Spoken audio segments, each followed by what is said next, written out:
Hi, my name's Alexandra and I have a great story to tell you. I will take you through my journey with my very first design project as a junior designer here at the co-op. I work in a food team. Actually, the full name is Food Customer Experience, and for those who are not familiar with the co-op services, our main focus is making online shopping easier for you.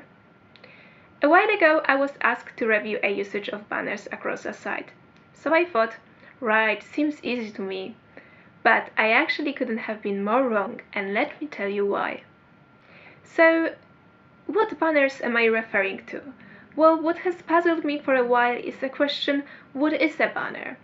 But today I will be talking about those images here that you can see on a slide. And I have a question for you. Take a moment and think. When was the last time you saw a banner on an advert while browsing a page? And then the next question is, can you recall what was advertised in that banner? In my experience, I was on a social media platform and a banner popped out. I was aware shortly afterwards that I hadn't got any recollections of a product advertised in that banner. Let's not forget that companies spend a lot of money on these banners, and if they are inaccessible, ineffective, then the advertising budget has been wasted. The term to describe this lack of engagement is banner blindness. For some businesses, banners are effective. They help to drive traffic to certain pages.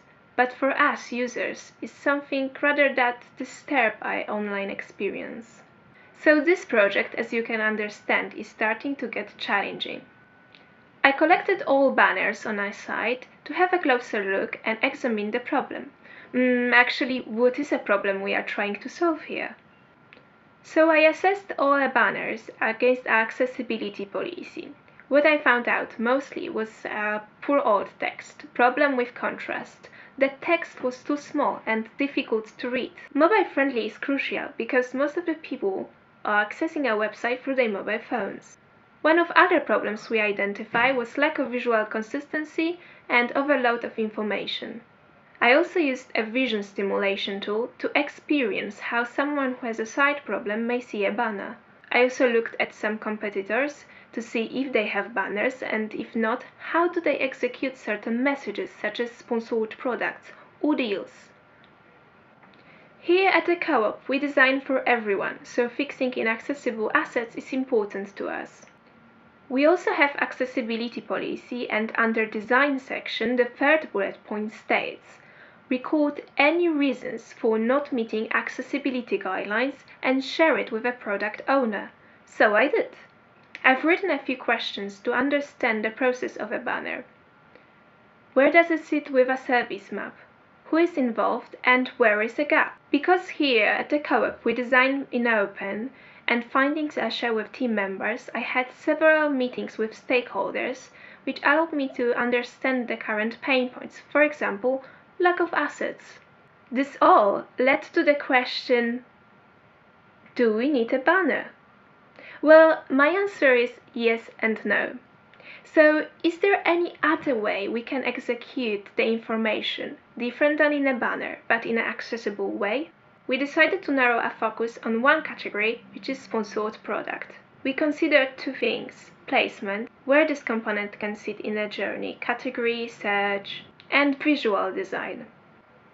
I visited a store with intention to explore the product messages, labels, and leaflets. I also looked at the assets used in emails, ads, and press. We started to reflect this visual language in a component design. It's work in progress. This is what the banner used to look like, and this is what we are exploring and could look like.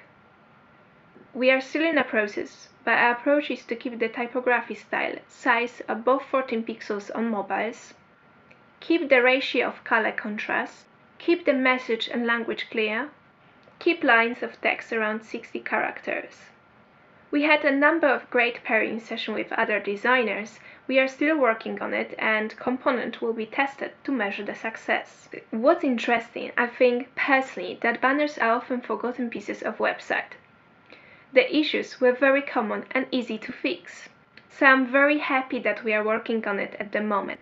Banners can be accessible. If you would like to find out how we are doing with the banners, keep shopping with us, follow our digital blog, and follow us on Twitter. Thank you!